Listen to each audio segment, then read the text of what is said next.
And believe it or not, you know how everyone says, "Oh, I fell into trade. I had a degree in mathematics. I had a degree in..." No, I went to college for international trade. And my dad and I talked about this. What are you going to do when you grow up? And I said, well, and he said, why don't you do international trade? And I said, well, I like the word international. Before we get started with the show, here's a quick word from our sponsor, Global Training Center. As trade compliance professionals, you want to make sure that your procedures and documentation are completed as correctly as possible to avoid any delays and possible fines. We provide a range of trade compliance courses that will fit your needs. From in-person or web training to recorded on-demand courses, we can train one or even thousands on your team through your learning platform or on our portal. We can even customize a private session for your team. Go to globaltrainingcenter.com to find out more. All right, folks, we are on for another SimplyTrade podcast. I've not met this person in some of the conferences. We were just talking about that off camera, and she can run circles around you and I, Lalo, put together, I think, easy, as far as her her intelligence here. So it scares. This is a little bit going to be a little intimidating on my part for a dumb country boy here to interview somebody of this caliber. But why don't you introduce our guest, folks? This is going to be a good one to listen to. I'm very excited, like beyond excited, to bring her on because we just hired her as an employee here at Global Training Center. For a while now, we've been looking at bringing in what we call a subject matter expert, basically someone who knows everything. and I don't know, by the grace of God or something, we our paths crossed, and Renee, her name is Renee, and I know, Renee, I'm going to mess your name up. It's a really fun Italian last name, but I'm going to try to remember. Chiuchiarelli. That's so perfect. Hopefully I'm close. Oh, good. Okay. Renee Chiuchiarelli. And again, she has so many years in the business. I mean, we'll let her talk about that, because that's what this episode's going to be, more of a folks episode, that just getting to introduce her to the audience. She will, on occasion, I'm sure, will sit in and host some of our episodes, because she is, again, an employee here, and we're just so excited. She'll be teaching a lot of our courses as well, and pretty much setting the foundation of our education going forward, how we build our courses, how we build our curriculum and everything. So, but Renee, thank you for twice. I mean, for coming into our show and for joining our team here recently. Oh my gosh. Thank you. You guys, that introduction was way, I don't know if I can build up to that, but you know what? Seriously, Lalo and Elsa, it was so funny. This was definitely a God shot, because I made a call to Chris Garcia, and he was like, well, why don't you email Elsa? And I was like, okay. So next thing you know, we're talking, and it was like you said, it was like a God shot. It was for me too. So I'm so grateful to be on the team at Global Training Center. Yeah. So my maiden name is Smith, just so you guys know. Isn't that hilarious? Well, it's a simple name to this. Cuccarelli, I guess, is how you. I got to tell you, I would bastardize that if I had not heard this already. Oh my gosh! Well, I thought, this is a cool name. I'm keeping it, and plus, I have a daughter, so now I've been a Cuccarelli longer than I was a Smith. But when we got married, it was so funny, because it was the Smith Cuccarelli, and they're like, "What the heck? What's this girl doing?" So everybody knows it. So everybody knows it's not Q. It's not spelled with a Q. It's like Chiuchia. So Chiuchiarelli. So that's the way it's pronounced. Oh my God, perfect. You know what was awesome? It's 13 letters it's half the alphabet. It's 13 letters. Oh my gosh. Yeah, it is. And, it is a gap. Yeah. And so I actually got a lesson from Grandma Cuccarelli, how to pronounce it. And she asked me, are you Italian? And I said, no. And she shook her head, and she's like, and then finally, I said, well, at least teach me how to pronounce your name. Her and I just loved her. Her and I became so close. But, so I had a lesson. You know what?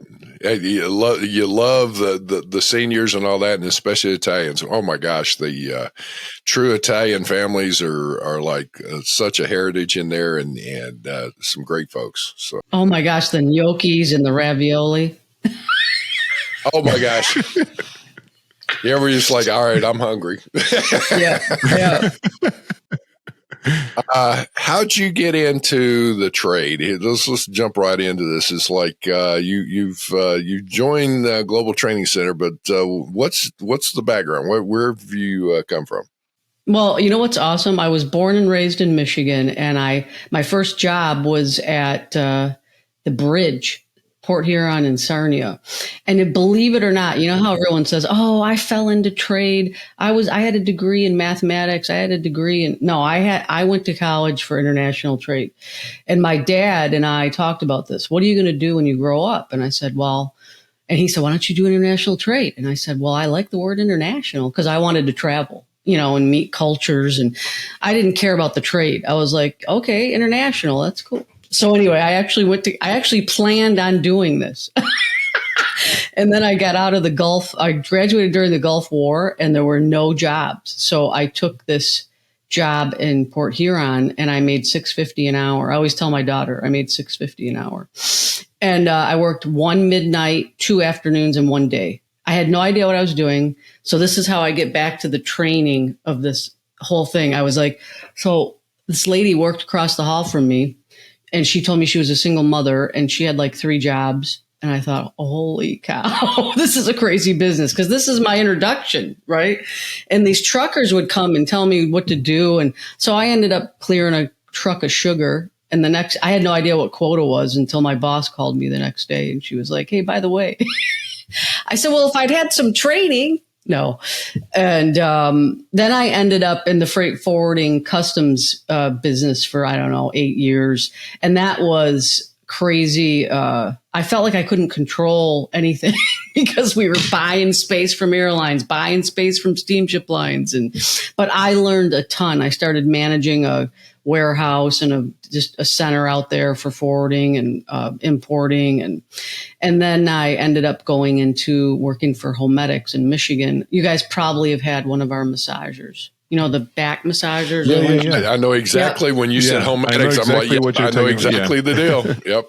And I imported all that. No. But you know what? Here's a funny story about HoMedics. I don't know if I should. So you know how I don't know if you see how that's talking about spelling of names. The owners would get calls because it used to be HoMedics, right? And they ended up getting calls from people, from crazy people. Maybe we might have to edit this, but so they changed their name with a capital H, small o, and then Medics. So it became a medical company versus home. Right. So if you take the spelling, we were getting all these calls about products that were not ours, if that makes sense. Maybe we should. I can't say it out loud. I'll tell you guys later. But yeah, if you write it down, you'll see what I'm saying. So the small o became HoMedics.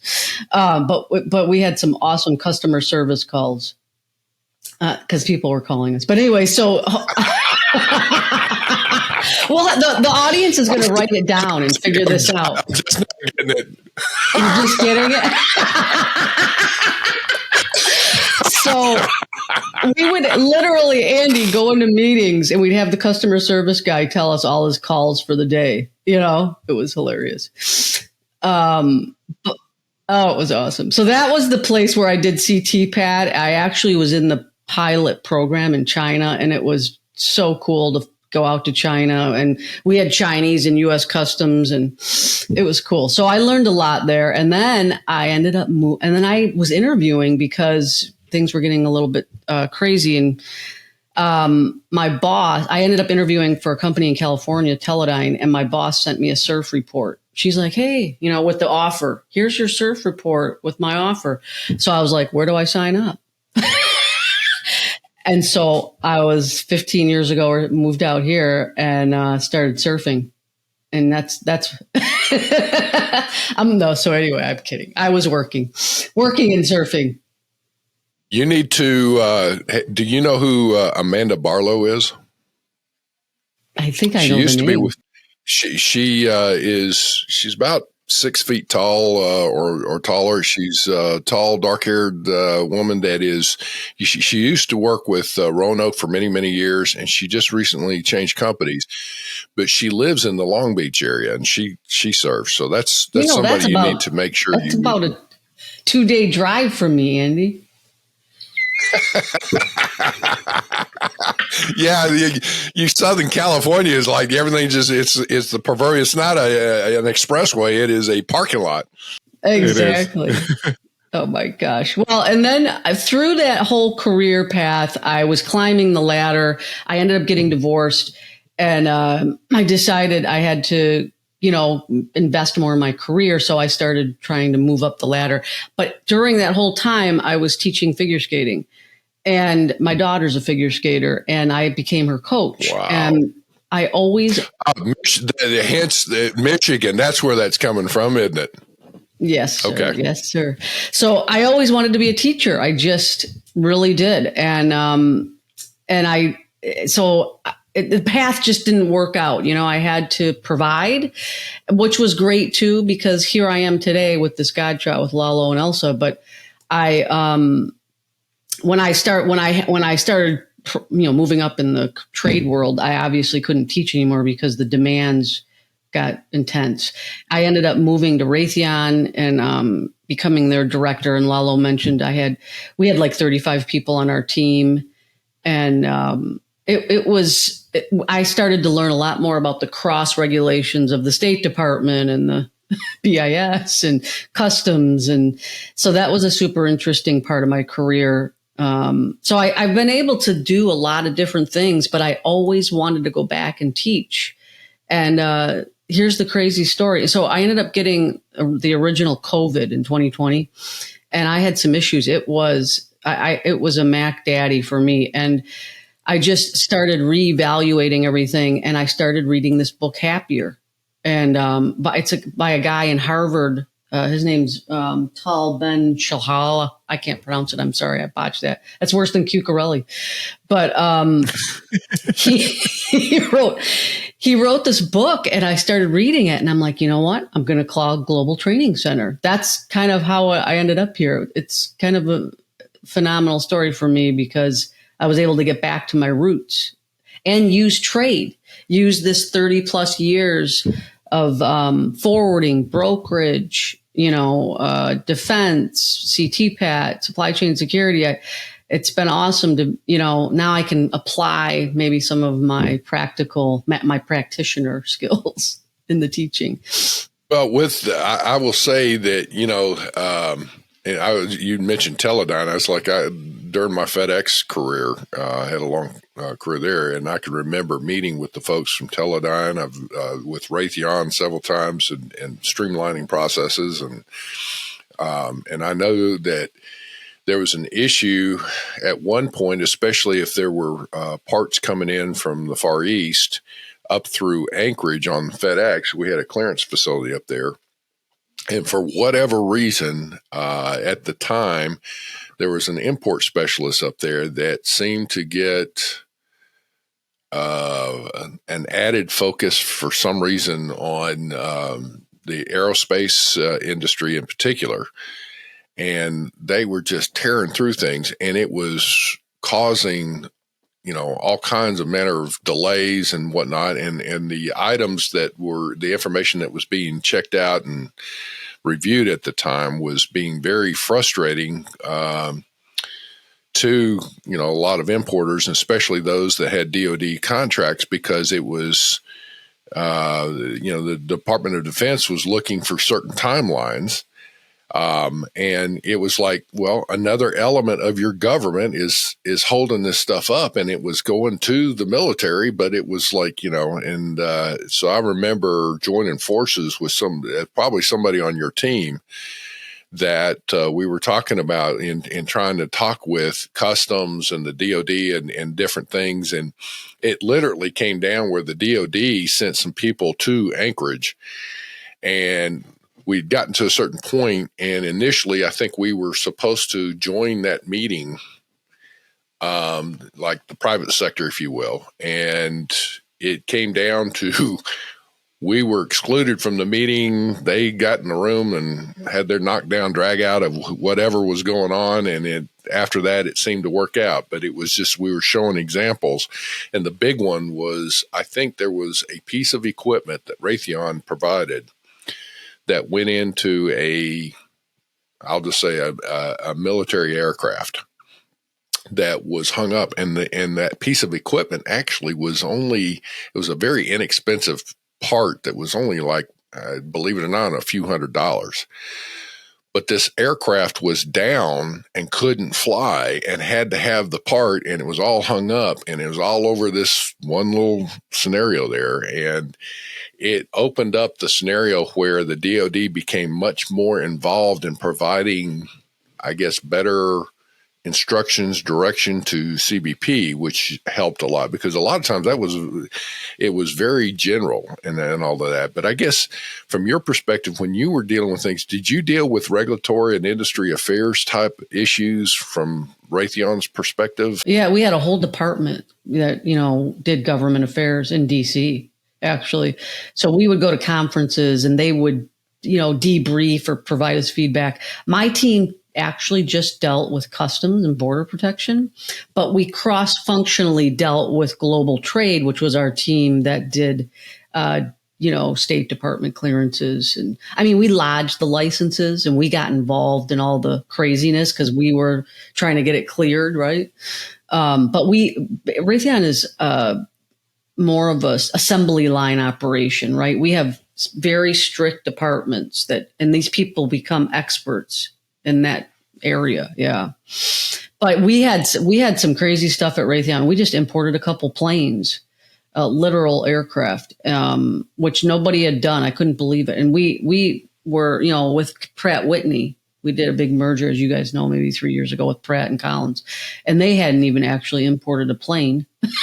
We were like, so. And we're sending stuff to Ukraine, and there's all kinds of exemptions, and it's so interesting at Raytheon because it's stuff you never do. It's so out of the ordinary, yeah. Well, but it comes down to again, with all of that, there's a common sense approach, and then you start looking at the exemptions and and that's where that proficiency comes into play, where you've got to have some people become experts in a specific area, because in my opinion, it is really unrealistic for anybody to think that they're going to become a super expert on so many different things.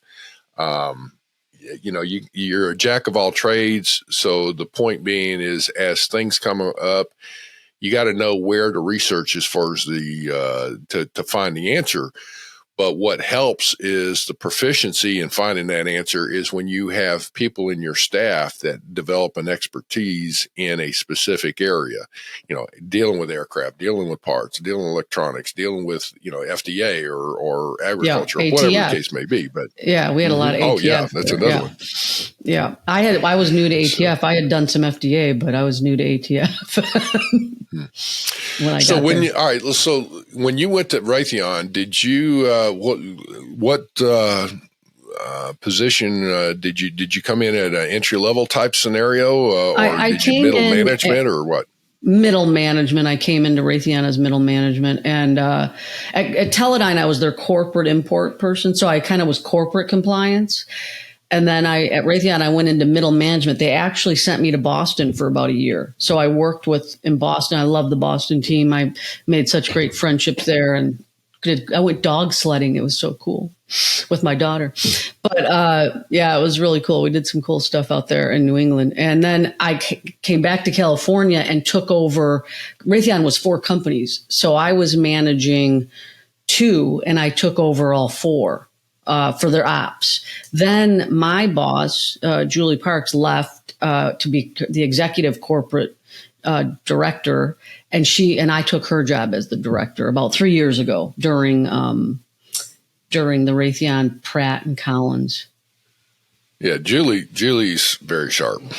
Very sharp. She kept me on my toes. And she's very passionate, very passionate, loves compliance. Always, she used to tell me, Renee, we're not going to, because my big thing, I think, in this business is you know how to solve problems. when that's what you do is, you're a problem solver. But she used to tell me, well, you solve the problem and I'll fix the law.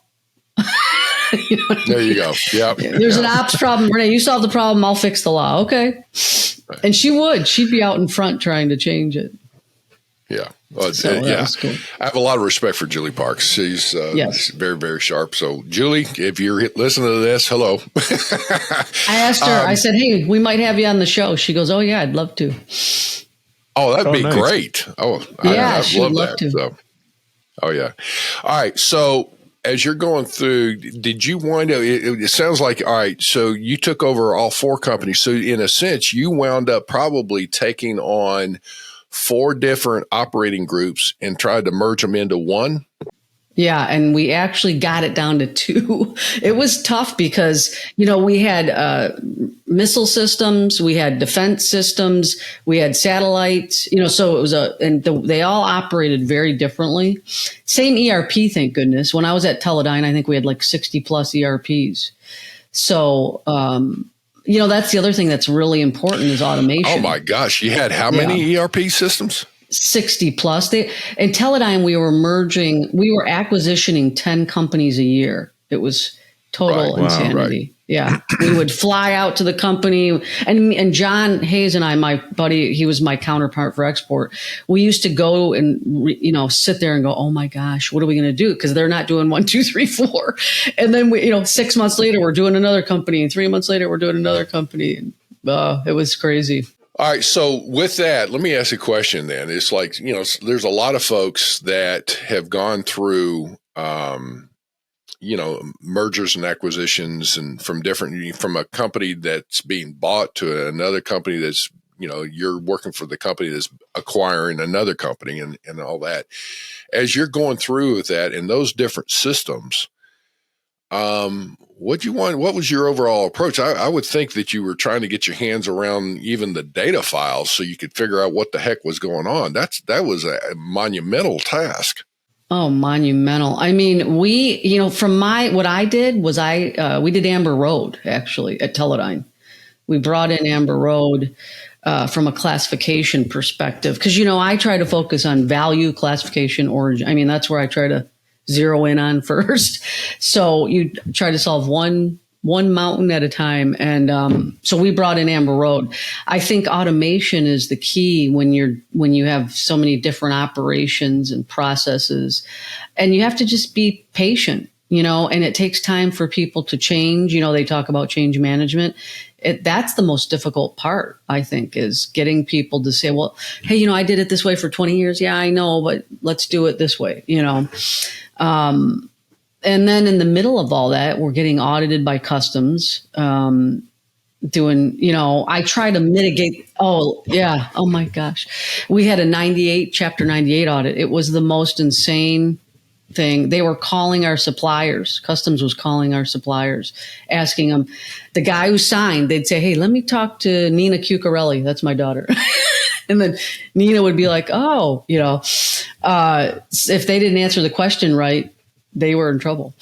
And so were we. So automation, change management, and actually getting people to buy in. You can't just shove it down their throat. They have to be involved in the meetings, be involved in the decision and the process, because if they're not, they generally won't use it. You're hitting on some things, though. Let's back up a minute, because I for our listeners and whatnot, I would like to just stop for a second. Is that generally speaking, with what you've talked about, and you came in and in middle management, you're going through and dealing with those things. You're basically you're thrown to the fire, if you will, into the fire, if you will, of these acquisitions, because they're going on. The companies are moving.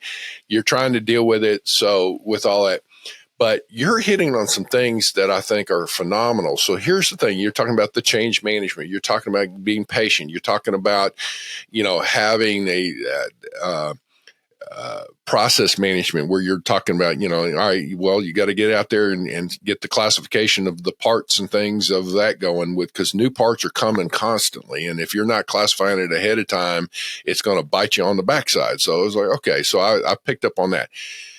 So if you were to do it over again and go through that same pathway, what would be some of the things that you wish you could have done to prepare yourself? What kind of training or what kind of courses or what kind of things would you recommend for somebody to prepare them? Because this is basically what I was hearing, other than the classification scenario, is pretty much would apply to any job is the skills and the knowledge of how to handle that change or how to handle people's personalities and how to support them and not shove it down their throats. So what would you recommend?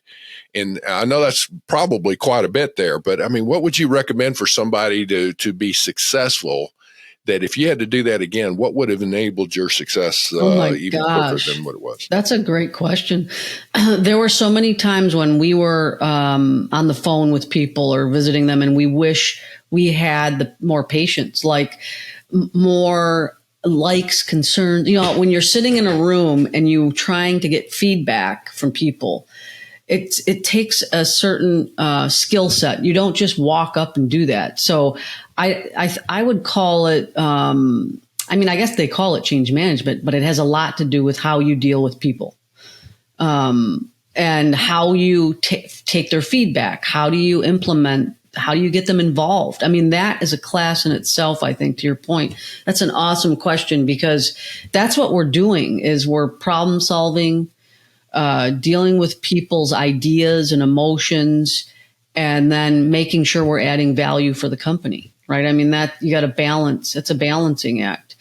But to answer your question, I think it would be great to offer a class in change management that has to do a lot more with people skills, right? Well, one of the things, let me offer this into our audience. I mean, one of the things I would like to ask, if y'all are listening to this, well, of course you're listening to it.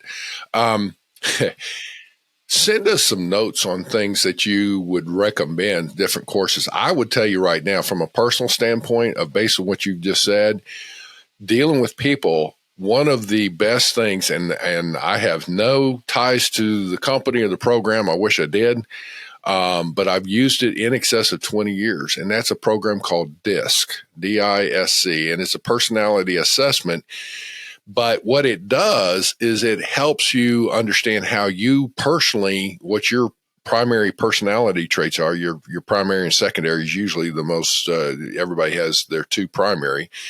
But the point being is it also shows you how you process information, how you deliver information, therefore, but then goes a step further where you can assess the personality traits of other people and look at it. So here's my point is that somebody that would be, you got dominant, inspirational, steady, and conscientious. But the point being is that some people are big visionaries and can understand, the overall project, but they get lost in the details. And others are wrapped up into the details and things of that nature. So some people need time to digest the change. Hence, you were saying, don't shove it down their throats. They need time to understand. Yeah, I've done this for 20 years. They're the type that are, they have things set and all that, and you're ripping down the fence of their backyard and you're tearing things up, and you got to let them have time to, let the dust settle. Others, what are the rules that we're going to play by, and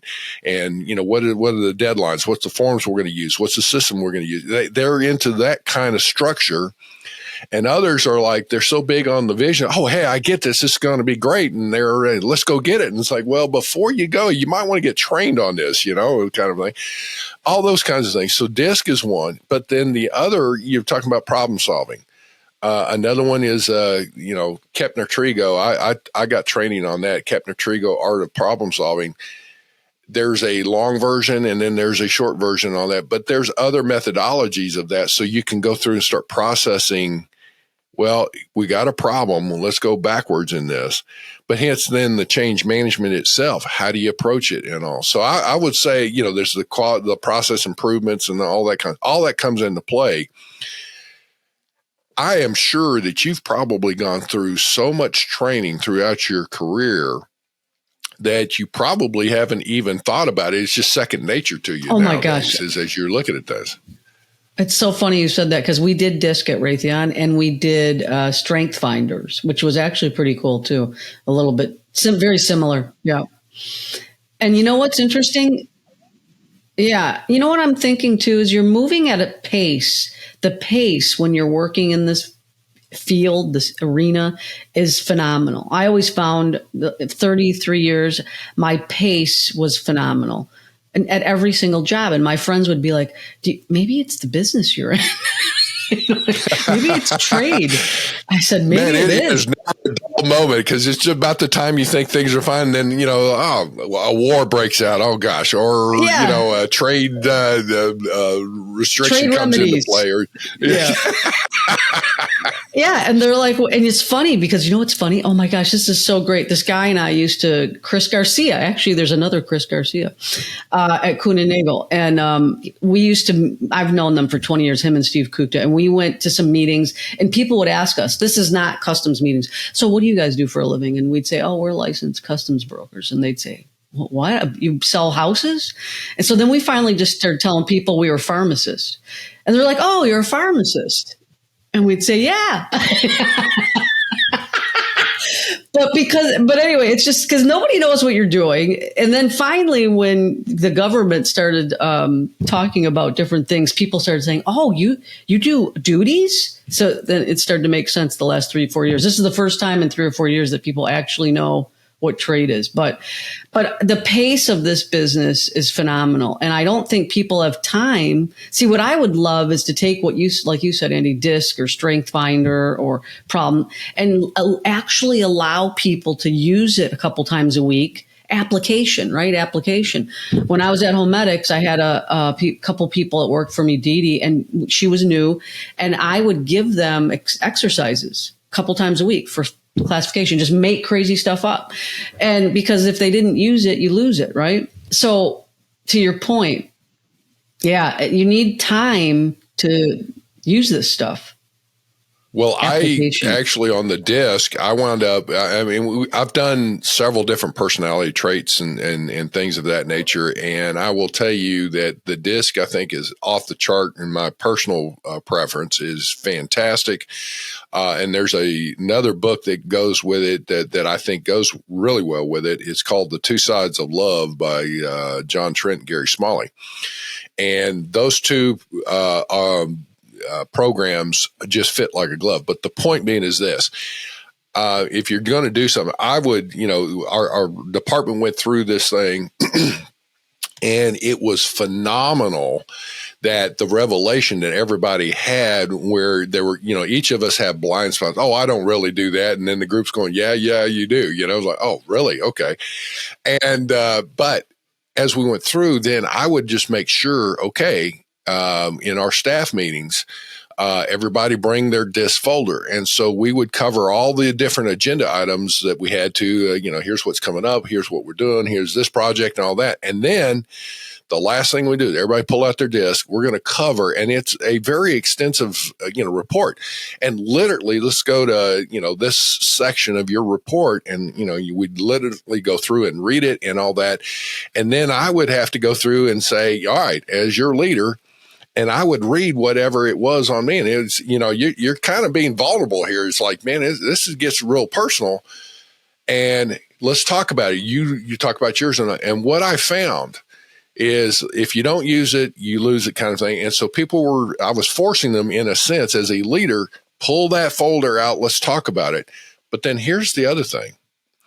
When you're giving people and you're empowering them and you're talking about the change and things of that nature, well, we did this through, they're learning, becoming more proficient in the skills, if you will, if you're leading on how to communicate better with each other and the different personality traits. My point is that as they were going through that, in the heat of battle, they were pulling together and the static, if you will, and the, hurt feelings went away. I found that I was trying to be a better communicator with my staff. What I found is amongst them, they were better communicators, and the stress levels of the whole department just literally went down, and miscommunications went down, and better proficiency with projects went up. So that's one of those things, again, whatever program you use, it's one of those that you've got to deal with it. But it sounds like you were using that extensively with, like you said, the pace of trade is phenomenal. It's phenomenal. Yeah, it's phenomenal. So, yeah, but that's awesome that you implemented that weekly. That's excellent. It really helped. Cool. Yeah. That's really cool. Yeah. I think that's the big deal when you get in these projects, because it's all about projects and problem solving. And, do you have the right people in the room, right? Let me ask you real quick, I guess, because you're kind of almost touching on that. And I guess kind of indirectly, Andy might have asked you, but I'll be more direct about it and stuff and ask you, as far as your career, like traditionally this career has been like a male dominated career. And not so much now, like in the recent, I would say 3 to 5 years. Yeah, now it's about half and half. And it's ironically, we get most of our attendees for our trainings are more female dominated, but going through your career, I mean, that's only the last few years. I'm talking about, I mean, you set yourself 30 plus years in this business. Traditionally, having it been a male dominated, career or business, how do you think, like, how did you make it to where you are? I mean, you literally broke a class ceiling. That's a great question. Oh my gosh. Yeah. I mean, I started out clearing trucks at the bridge. So, what's funny? My first job, my second job, the guy, one of the GMs said, "Hey, why don't you go do the dishes?" And I said, "Well, Dan, the guy next to me, he can do the dishes." Because I was kind of a firecracker. My grandma went to college in 1914, right? Or something. And so she's always pushed me, to push the feminine, my opportunities. So he said, "No, I need you to do them." So I did them. And then I went and told my dad, and my dad got me this sign. I don't know where he got it, but he said, "Take this to work." And it said, "Do your own dishes. I'm not your maid," or something. And I put it on my desk. I mean, that was I thought a little assertive in 1991. But he never asked me to do the dishes again. And so, I mean, you guys can imagine, at that time, I was using a telex machine. That's how old I am, for crying out loud. That's how we were communicating with oh my gosh, yes. And so I love you. I love what I get with young people. I'm like, "Hey, have you heard of a telex machine?" No. But anyway, Lalo, back to so that was my introduction, right, into the world of business. And it pushed me actually to be a little more assertive about my career. And in fact, at Teledyne, I used to make jokes with the guy, John, I talked about, because he actually made a little more money than I did. And I had more years of experience.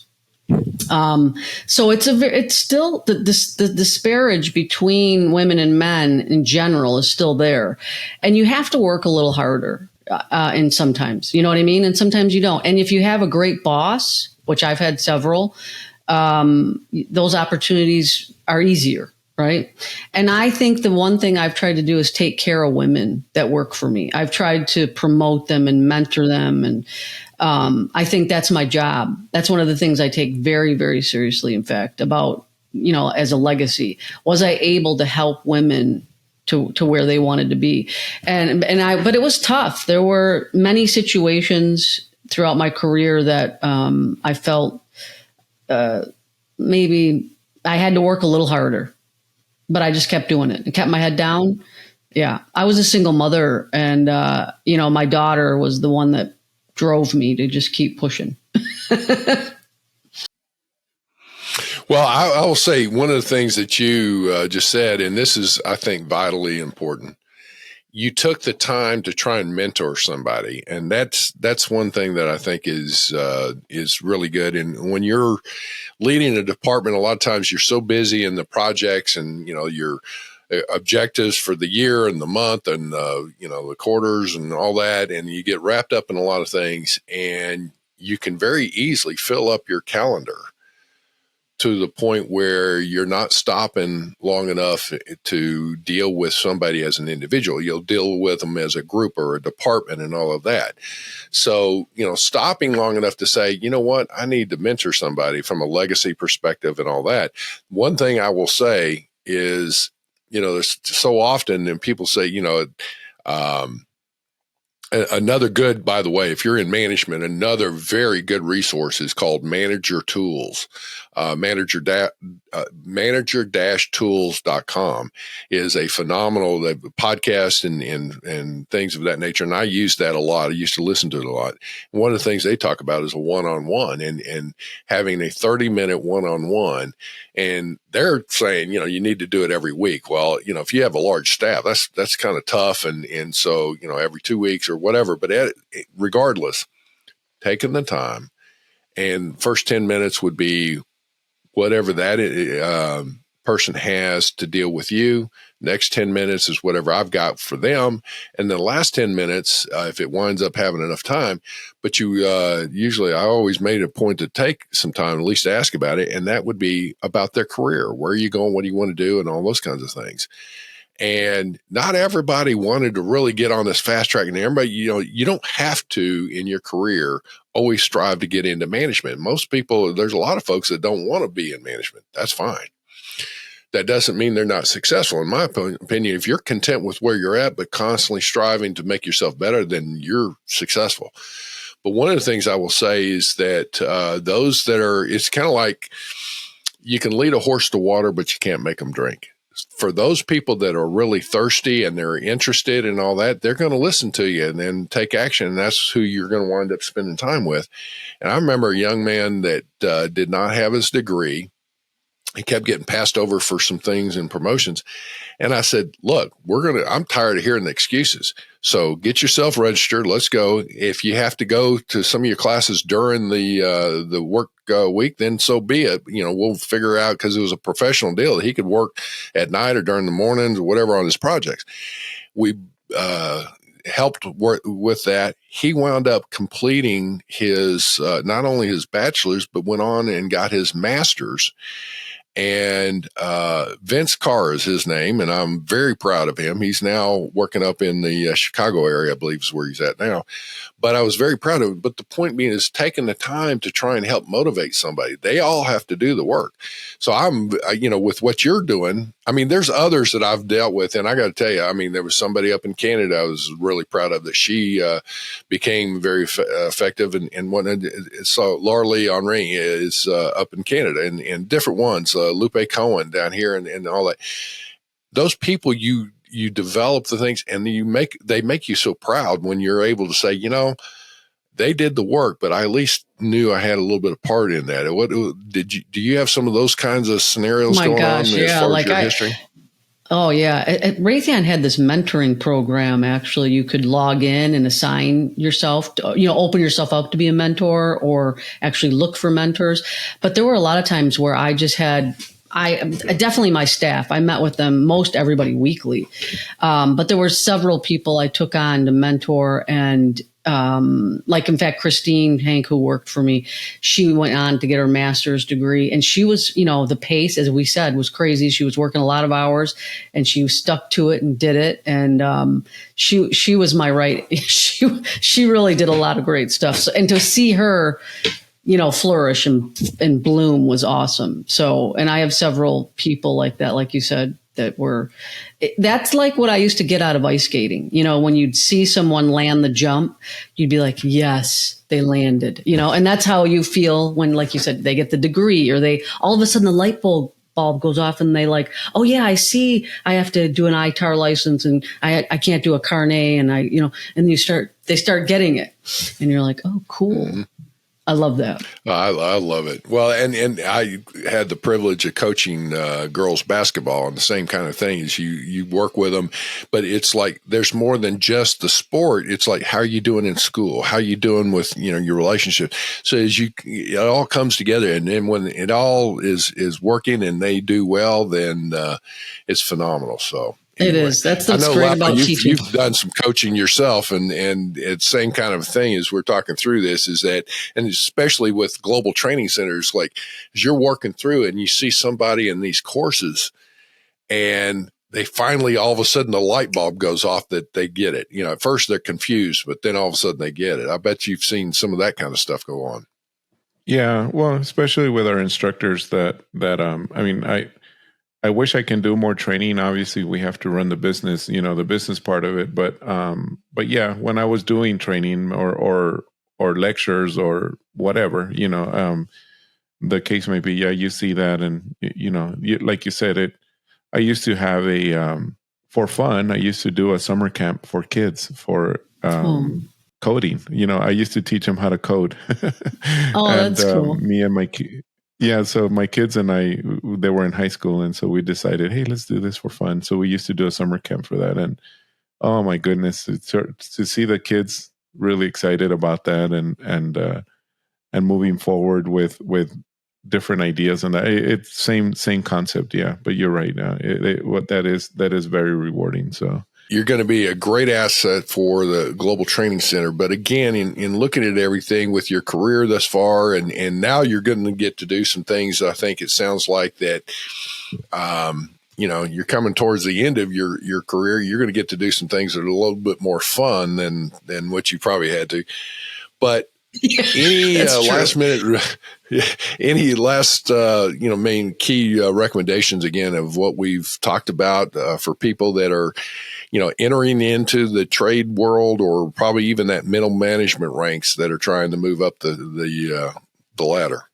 Yeah, for sure. I mean, I'd say that you need some tactical experience. It's good to actually get in the weeds and do things, because you know how many times that saved me throughout my career is unbelievable, because I actually knew what happened when a carnet cleared. I knew I knew how, I mean, I had FDA lawyers calling me because we went through an audit at HoMedics with FDA, and they would be like, well, what happens with the PGA and the, when you actually understand the inner workings of trade, and like you said, you can't do everything. So you got to focus on a couple areas, but the tactical side to me is so important, because in the end, what you're doing is problem solving. I mean, we're not a profit center. I always wanted to become a profit center. But I couldn't figure out how. And the people, I think what you brought up, Andy, with DISC and the strength finders and, working on being able to communicate with people and problem solve and tactical. I think those are the big, another thing I used to do a lot of is just try to show some empathy. People are human, the bottom line is, I think we all want to be happy. That's, when we want to feel appreciated. So if you show empathy through your life and your career and your professional areas, I think people appreciate that and they listen. Renee, thank you so much. I guarantee I'm looking forward to more conversations with you and as we move through this next chapter of, in your life, I guess, and as we're with the addition here. So for everyone that's listening in, that Renee will be hosting a free webinar on second week in December. But look at the show notes, because on the show notes there's a link there so you can go register for it. It's going to be a year in review type webinar. You can now do what I've always wanted to do, but I didn't have the bandwidth for it, and neither did Elsa. It's growing our trade community. So you're going to see a lot more on that. You're going to see hopefully a place where Andy and I have always wanted this as well, is a place where people can talk about our podcasts and be able to share more ideas and I know Renee is not a techie like where she's going to be programming that, but the problem is moderating that and keeping track with that. It's just so hard when you're busy, as Renee used to do, turning off fires in other areas, or trying to, grow the business. So anyway, now with Renee, she can be our eyes and ears in those communities now and help us with that. So we're really excited about that. A lot more to come on that. And, we're just so happy again to have her and grow the resources available not only to our clients at Global Training Center, but to the podcast audience as well. So we're really happy and excited about that. So, Lalo, thanks for having me. Thanks, Andy. It's been awesome. Have a great day, and keep sharing our show and liking it and whatnot, and keep your eyes open for Renee. I think this is going to be a great addition. Thank you very much for joining us. SimplyTrade is brought to you by the generous contributions of Global Training Center. You can follow the show and GTC on LinkedIn or Twitter and other social networks. Make sure you check out the show notes in the description for a full rundown of today's show with all the important links. Also, make sure that you share this with a friend and subscribe on your favorite streaming platform. We really like hearing from you. If you enjoyed the show, make sure to rate and review wherever you listen to this podcast. If you or someone you know would like to be a guest on the show or would like to sponsor SimplyTrade or suggest any topic you would like for us to discuss, please contact us via email at simplytrade@globaltrainingcenter.com, or you can DM us on Twitter at SimplyTradePod. Thank you again for the privilege of your time. Happy trading. SimplyTrade is not a law firm or an advisor. The topics and discussions conducted by SimplyTrade hosts and guests should not be considered and is not intended to substitute legal advice. You should seek appropriate counsel for your own situation. These conversations and information are directed towards listeners in the United States for informational, educational, and entertainment purposes only and should not be substituted for legal advice. No listener or viewer of this podcast should act or refrain from acting on the basis of information on this podcast without first seeking legal advice from counsel. Information on this podcast may not be up to date depending on the time of publishing and the time of viewership. The content of this posting is provided as is. No representations are made that the content is error-free. The views expressed in or through this podcast are those of the individual speakers, not those of their respective employers or Global Training Center as a whole. All liability with respect to actions taken or not taken based on the contents of this podcast are hereby expressly disclaimed.